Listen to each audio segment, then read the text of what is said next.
Good evening, Spartans. Welcome back to a weekly review. இந்த செக்ஷனில் நம்ம என்ன பார்க்க போகிறோம்னா லாஸ்ட் ஒரு 1 வீக்கோட மொமெண்டம் பற்றி, நெக்ஸ்ட் ஒரு 1 வீக்கோட ட்ரேடோட பிளானை பற்றி இந்த ரெண்டு விஷயங்களை நம்ம இன்றைக்கி டிஸ்கஸ் பண்ண போகிறோம். ஸோ ஃபஸ்ட் வந்து பார்த்திங்கன்னா நிஃப்டி வந்து லாஸ்ட் ஒரு 1 வீக்காக வந்து எப்படி பிஹேவ் பண்ணிச்சு அப்படின்னா, ஒரு பெரிய ஒரு பையிங் ப்ரெஷரை வந்து நம்ம வீக் கேண்டில் வித் எங்கல்ஃப் ஆகி இருக்கிற ஒரு கேண்டில் பேட்டர்னை வந்து நம்மளால் வீக்கோட கேண்டில் பார்க்க முடியுது. ஸோ ஆல்ரெடி ப்ரீவியஸ்லேயே நம்ம வார்னிங் கொடுத்துருந்தோம் என்ன அப்படின்னா, இது வந்து பார்த்திங்கன்னா ஒரு கரெக்ஷன் ஸ்விங் தான். ஸோ இங்கேருந்து வந்து பார்த்திங்கன்னா நமக்கு ஆல்ரெடி தெளிவாக வந்து மார்க்கெட் வந்து பிஓஎஸ் வந்து பாட்டமில் வந்து கொடுத்துருக்கு. ஸோ அதுவும் ப்ரீமியம் லெவல் போகும்போது கண்டிப்பாக வந்து மார்க்கெட்டில் வந்து பெரிய லெவலில் ஷார்ட் நடக்கும். ஆனால் கரண்ட்டில் வந்து பையோட ஆப்பர்ச்சுனிட்டி தான் இருக்குது அப்படிங்கிறத பற்றி நம்ம டிஸ்கஸ் பண்ணியிருந்தோம்.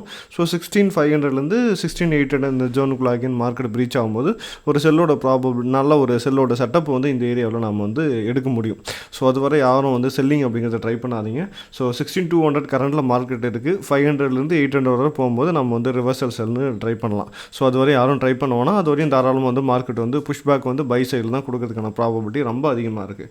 ஓகேங்க, லாஸ்ட் ஒரு 1 வீக் என்ன நடந்தது? ஸோ லாஸ்ட் ஒரு 1 வீக்கோட மொமெண்டம் என்ன, எவ்வளோ பாயிண்ட்ஸ் போயிருக்கு அப்படின்னு பார்க்கும்போது ஏறதாலும் வந்து பார்த்திங்கன்னா ஒரு நியர் டு 4% அப்பு, ஒரு 613 பாயிண்ட் வந்து நிஃப்டி வந்து ஒரு பெரிய பையிங் ப்ரெஷரை ஒரு எங்கல்ஃப் கேண்டில் வந்து மார்க்கெட் கரண்ட்டில் வந்து கொடுத்துருக்கு.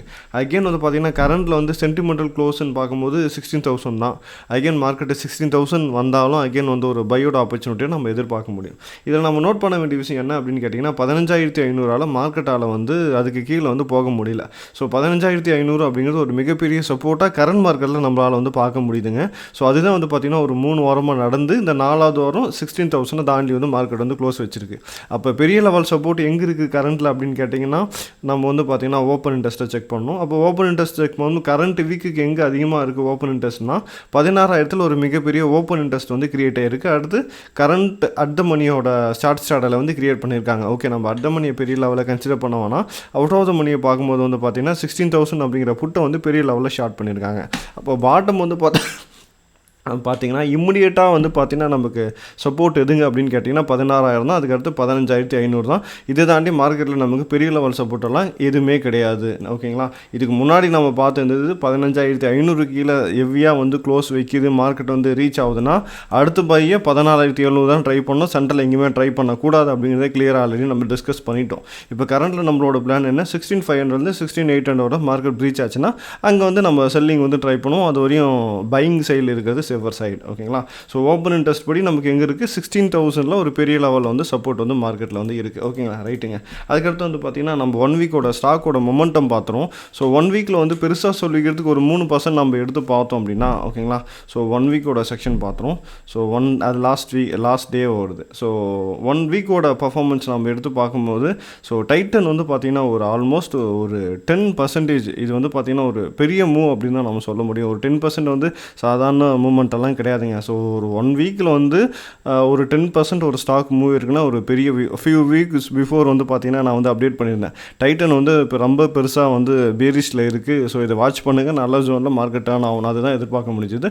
அதே மாதிரி இந்துஸ்தானி நிலையும் வருங்க. இது நம்மளோட 12 ஸ்டாக்கில் ஒரு ஸ்டாக்கு. இதுவும் வந்து பார்த்திங்கன்னா நியர் வந்து 10% வந்து பூம் ஆகிருக்கு கரண்ட்டில். அடுத்து ஐசிஐசிஐ பேங்க் ஒரு 7%, எல்என்டி ஒரு 7, யூபிஎல் 7, டாடா மோட்டார்ஸ் 7, பிரிட்டானியா வந்து பார்த்திங்கன்னா வந்து ஆல்மோஸ்ட் இதுவும் வந்து பார்த்திங்கன்னா 7. அதுக்கடுத்து வந்து பார்த்திங்கன்னா பஜாஜ் ஃபினான்ஸ் ஒரு 6%. இதுதான் வந்து பார்த்திங்கன்னா பெரிய மொமெண்டம் கொடுத்த ஸ்டாக்கு. அதுக்கடுத்து வந்து பெரிய மைனஸில் இருந்தது என்னன்னு கேட்டிங்கன்னா ஓஎன்ஜிசிங்க. ஸோ இது நியூஸ் பேஸில் பெரிய லெவலில் ட்ராப் ஆகிருக்கு. அதே சமயத்தில் ரிலையன்ஸை பொறுத்த வரைக்கும் பார்த்திங்கன்னா யார்த்தாலும் வந்து பார்த்திங்கன்னா ஒரு நியூட்ரல் பொசிஷனில் தான் கரண்ட் மார்க்கெட்டில் நிற்கிது. அப்போ இந்த லெவலில் நம்ம மார்க்கெட்டில் வந்து அனலைஸ் பண்ணும்போது ரிலையன்ஸை பொறுத்த வரைக்கும் ஆல்ரெடி நம்ம ரிலையன்ஸை பற்றி டீட்டெயிலாக சொல்லியிருந்தோம். பேரிஸ் தான். ஸோ புல்லிஸ்க்கான வாய்ப்புகளெல்லாம் ரிலையன்ஸில் கிடையாது அப்படின்ட்டு. அதே போல் வீக்லியில் வந்து இதே பேட்டர்னை வந்து மார்க்கெட் வந்து கிரியேட் பண்ணியிருக்குதுங்க. ஸோ வீக்கை பொறுத்த வரைக்கும் ரிலையன்ஸ் வந்து நமக்கு செல் சைடில் தான் இருக்குது. இப்போ வர பை சைட்லலாம் டர்ன் ஆகலை. ஸோ நம்ம கரண்ட் வீக்கில் அப்சர்வ் பண்ண வேண்டிய ஸ்டாக் என்ன அப்படின்னு கேட்டிங்கன்னா, இன்ட்ராடேவை பொறுத்த வரைக்கும் மண்டே நீங்கள் எதை வந்து அப்சர்வ் பண்ணலாம் அப்படின்னு பார்த்தீங்கன்னா, ஸோ ஹெச்டிஎஃப்சி 0%. ஸோ இது எத்தனை நாள் எத்தனை பேர் வந்து வாட்ச் பண்ணியிருக்கீங்க அப்படின்னு தெரியாது. ஸோ இந்த 0% க்ளோஸ் ஆகும்போது அந்த ஸ்டாக்கோட மொமெண்டம்ங்கிறது வேறு லெவலில் இருக்கும். அதனால் ஹெச்டிஎஃப்சி பிரேக் அவுட் ட்ரேடு நம்ம வந்து மண்டே வந்து ட்ரை பண்ணலாங்க. அதுக்கடுத்து பஜாஜ் ஃபினான்ஸு, அதே சமயத்தில் ஹெச்டிஎஃப்சி, அல்ட்ராடெக் சிமெண்ட் இது எல்லாமே வந்து பார்த்திங்கன்னா ஏறத்தாழ வந்து 0.01 or 2% வந்து மூவ் ஆகிருக்குது. ஏறத்தாழ வந்து மொமெண்டமே இல்லாமல் வந்து லாஸ்ட் ஃப்ரைடே வந்து க்ளோஸ் ஆகிருக்கு. ஸோ இந்த ஸ்டாக்லாம் நம்ம வந்து மண்டே ட்ரேடிங்காக தாராளமாக பயன்படுத்திக்கலாம். இதே வந்து ஒரு 1 வீக்கோட ட்ரேடுக்கு நம்ம என்னங்க பயன்படுத்திக்கலாம் அப்படின்னு நம்ம எடுத்து பார்க்கும்போது ஸோ 0. ஏறத்தாழ வந்து 1%க்கும் கம்மியாக ட்ரேட் இருக்குது, அல்லது 0.5க்கும் கம்மியாக ட்ரேட் இருக்கிற ஸ்டாக்கை வந்து நீங்கள் வந்து வீக்லி ட்ரேடுக்கு வந்து நீங்கள் எடுத்துக்கலாம்.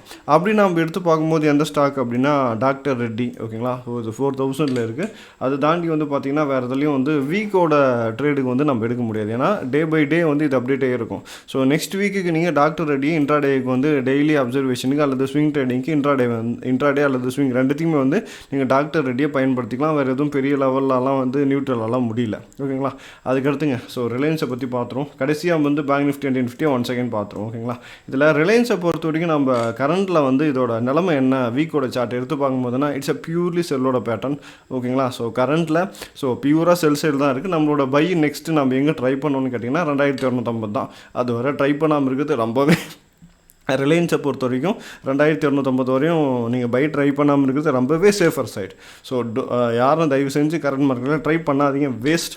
ஸோ 2250 வரையும் போகட்டும், நம்ம வந்து பையிங் வந்து ட்ரை பண்ணுவோம். அதுக்கடுத்து வந்து பார்த்திங்கன்னா இந்துஸ்தான் யூனிலிவரோட அப்டேட்டு ஏற்றாலும் கரண்ட் வீக்கில் ஒரு 10% மேலே ஒரு பெரிய ரேலி வந்து கொடுத்துருக்கு. ஸோ கரண்ட்டில் என்ன கேட்டிங்கனாலும் நீங்கள் புக் பண்ணிவிட்டு வெளியே வந்துடுங்க, ஏன்னா நம்ம வந்து பையிங்கை ஸ்டார்ட் பண்ணது 2000 ஸ்டார்ட் பண்ணியிருக்கோம்.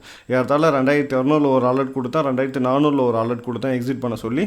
திரும்ப 2500 அலர்ட் தரேன். ஸோ ஆல்ரெடி யாருன்னா வச்சுருந்தீங்கன்னா எக்ஸிட் பண்ணிவிடுங்க. நம்மளோட பாட்டம் வந்து நமக்கு நல்ல ஒரு டிஸ்கவுண்ட் ஏரியா கிடைக்கும் போது அகைன் வந்து நம்ம ட்ரை பண்ணுவோம். இப்போ வந்து அது ட்ரை பண்ணுறதுங்கிறது வேஸ்ட்டு, ஏன்னா ஆல்ரெடி ஒரு 10% நம்மளோட பை ஜோன்லேருந்து மார்க்கெட் வந்து ப்ரீச் ஆகிருக்கு. ஓகேங்களா, ஸோ இந்துஸ்தான் யூனிலிவரை பொறுத்த வரைக்கும் எக்ஸிட் அலர்ட்டு, ரிலையன்ஸை பொறுத்த வரைக்கும் நீங்கள் வெயிட் பண்ணணும் 2250 வர்ற வரைக்கும். அது வரையும் யாரும் ட்ரை பண்ணாமல் இருக்கிறது நல்லதுங்க. ஸோ இதுதான் வந்து பெரிய அப்டேட் இந்த 2 ஸ்டாக்லையும். ஸோ மீதி ஸ்டாக்லலாம் ஆஸ் யூஷுவல் நம்மளோட ஜோன்லேருந்து நியர்பை தான் பையோட ஆவரேஜில் இருக்குது. அதனால் பெருசாக வந்து யாரும் வந்து ஒரி பண்ணிக்க தேவையில்லை. அது நம்ம டெய்லி போஸ்ட் மார்க்கெட் ரிவ்யூவில் அகைன் நம்ம டெய்லி பார்க்க போகிறோம்.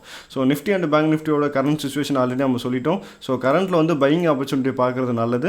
ஸோ 16500 16800 வரைக்கும் ஒரு செல்லோட ஜோன் ப்ராஃபிட்டாக இருக்குது. இன்ட்ராடே நீங்கள் ட்ரை பண்ணுறீங்களா, மோஸ்ட் வெல்கம். பொசிஷனல் ட்ரேடு தயவு செஞ்சு யாரும் வந்து பண்ணாதீங்க.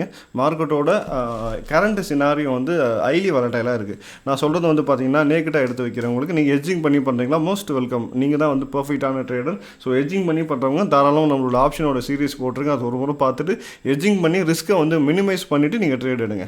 ஸோ மேக்ஸிமம் ரிஸ்க்கு வந்து மேக்ஸிமம் ப்ராஃபிட்டு மேக்ஸிமம் ரிஸ்க்குனால யாரும் ட்ரேட் பண்ணாதீங்க, அது சுத்த வேஸ்ட்டு.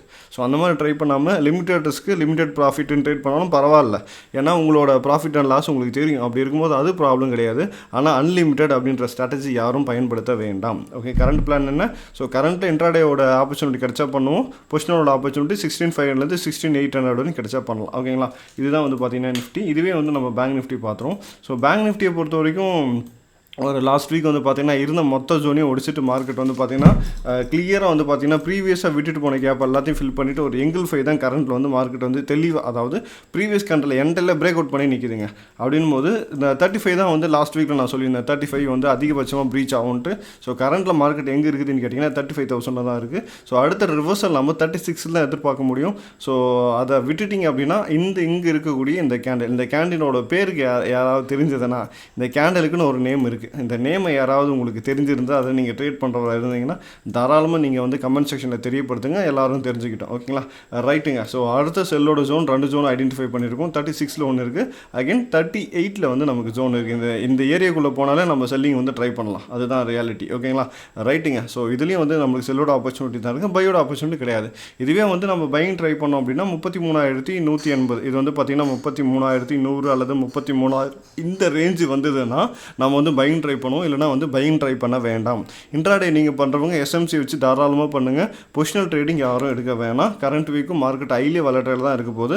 இதுவே நம்ம வேலைக்கிழமை பார்க்கும்போது யூஎஸோட ரிசல்ட் அல்லது யூஎஸோட டேட்டாவனால வேலைக்கிழமை மார்க்கெட் கரண்ட் வரக்கூடிய எக்ஸ்பைரி பிரமாதமாக கேப் அப் கேப் டவுனில் விளையாட போகுது. இதுதான் இன்டர்நேஷ்னல் நியூஸு. அதனால் கரண்ட் எக்ஸ்பைரியும் நீங்கள் தாராளமாக அதுக்கு தகுந்த மாதிரி உங்களோட பொசிஷனில் எடுத்து வச்சுக்கோங்க. வித்தவுட் ஏஜ் யாரும் உங்களோட பொசிஷனில் கேரி ஃபார்வர்ட் பண்ண வேணாம். அன்லிமிட்டட் லாஸ் அப்படிங்கிற எந்த எந்த ஸ்ட்ராட்டஜியும் பொசிஷனல் ட்ரேடிங்கில் யாரும் எடுத்துகிட்டு வரவோன்னா அகெயின் வந்து பார்த்தீங்கன்னா திரும்பவும் நாளைக்கு ஒரு நல்ல ஒரு ரிவ்யூ மண்டே ஓகேங்களா, மண்டே ஈவினிங் நல்ல ஒரு ரிவ்யூவில் நான் உங்களை சந்திக்கிறேன். சேஃபாக பண்ணுங்கள். ஸோ இந்த வீக் நல்ல ஒரு வீக்காக ப்ராஃபிட்டபுள் வீக்காக அமையட்டும். நன்றி, வணக்கம். புது ஒரு வீடியோவில் உங்களை சந்திப்போம். நன்றி, வணக்கம்.